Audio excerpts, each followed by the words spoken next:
ராணிப்பேட்டை மாவட்டம் சோளிங்கர் அருகே உள்ள மேல் வெங்கடாபுரம் கிராமத்தில் செயல்பட்டு வரும் அரசு கலை மற்றும் அறிவியல் கல்லூரி சார்பில் நாட்டு நல பணி திட்டம் துவக்க விழா நடைபெற்றது. எமக்காக அல்ல உமக்காக, நலமான இளைஞர்கள் தூய்மையான இந்தியா என்ற தலைப்பில் இந்த திட்டம் தொடங்கப்பட்டது.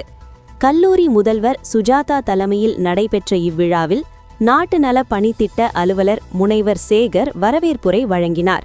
இதனைத் தொடர்ந்து திருத்தணி அரசு கலைக்கல்லூரி முதல்வர் முனைவர் கலைநேசன் மற்றும் மேல் வெங்கடாபுரம் ஊராட்சி மன்ற தலைவர் பாபு என்கிற ஜெகதீசன் ஆகியோர் கலந்து கொண்டு திட்டத்தை துவக்கி வைத்து சிறப்புரையாற்றினர். அவர்கள் பேசியதில், இன்றைய பல புகழ்பெற்ற தலைவர்கள் தங்கள் மாணவர் பருவத்திலேயே நாட்டு நல பணித்திட்டத்தில் செயல்பட்டு சமூக சேவையில் சிறந்து விளங்கியவர்கள் என குறிப்பிட்டனர்.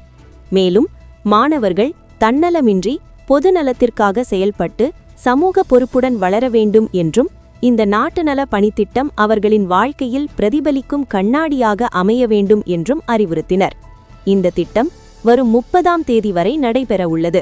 இதன்போது கருத்தரங்குகள், பயன்பாட்டு பொருட்களை தவிர்க்கும் விழிப்புணர்வு, பள்ளி மற்றும் கோவில் பகுதிகள் தூய்மை செய்தல், சுற்றுச்சூழல் பாதுகாப்பு விழிப்புணர்வு, நுகர்வோர் விழிப்புணர்வு, தெருக்கள் சீரமைத்தல் மற்றும் கலை நிகழ்ச்சிகள் போன்ற பல்வேறு சமூக சேவை நடவடிக்கைகள் மேற்கொள்ளப்பட உள்ளன. இவ்விழாவின் முடிவில் கணிதத்துறை விரிவுரையாளர் ராஜவேல் நன்றி கூறினார்.